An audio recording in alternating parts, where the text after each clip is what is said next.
तेनालीराम की नई कहानी, राजा के सोने के चप्पल। विजयनगर का महल दिखे।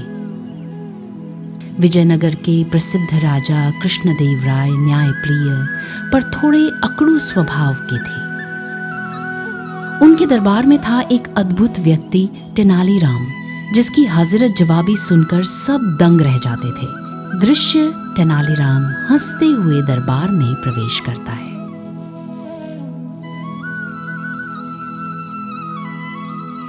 राजा तेनालीराम, आज मैंने एक नया आदेश दिया है। मेरे पास 10 जोड़ी सोने के चप्पल हैं। जो भी इन्हें 7 दिन तक संभाल कर रखेगा उसे इनाम मिलेगा। मंत्री घमंड में, महाराज ये काम तो बहुत आसान है, हम रख लेंगे। मंत्री गर्व से छाती फुलाते हुए, राजा मुस्कुराकर, ठीक है मंत्री जी, लेकिन अगर ये चप्पल खो गए तो सजा मिलेगी।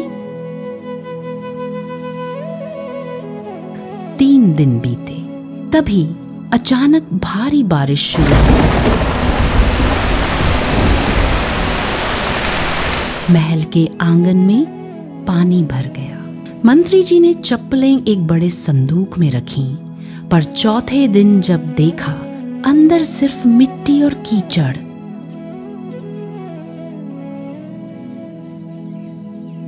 राजा गुस्से में, मंत्री जी, मेरी सोने की चप्पलें कहाँ गईं? मंत्री घबराकर, महाराज शायद बारिश में गल गई होंगी। दरबार में हंसी। राजा नाराज।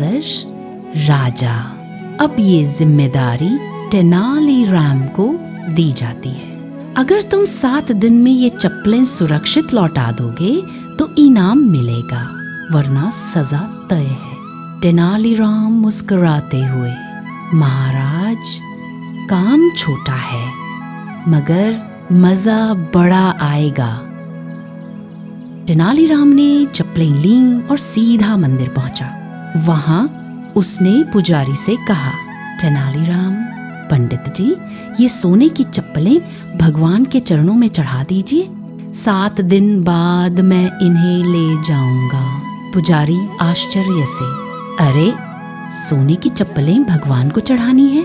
तेनालीराम मुस्कुराकर, हाँ पंडित जी, राजा खुद भगवान के भक्त हैं, तो ये चप्पलें भी भगवान की सेवा में रहेंगी। 7 दिन बाद तेनालीराम दरबार पहुंचा। राजा ने पूछा, राजा तेनालीराम, मेरी चप्पलें कहाँ हैं? तेनालीराम हाथ जोड़कर, महाराज अब वे भगवान के चरणों में हैं। पूरा गांव उन्हें प्रणाम कर रहा है। आपकी चप्पलें अब सबसे सुरक्षित जगह पर हैं। दरबार ठहाके लगाता है। राजा मुस्कुराता है। राजा हंसते हुए, तेनालीराम तुमने सच में साबित कर दिया, बुद्धि की ताकत सबसे बड़ी होती है। तेनालीराम विनम्र मुस्कान के साथ, महाराज जब कोई वस्तु भगवान के पास पहुंच जाए तो कोई उसे छूने की हिम्मत नहीं करता। इस तरह तेनालीराम ने अपनी बुद्धि से राजा की चप्पलें भी बचाईं और सबको सिखाया, स्मार्ट सोच ही सच्ची सुरक्षा है। हंसी और शाही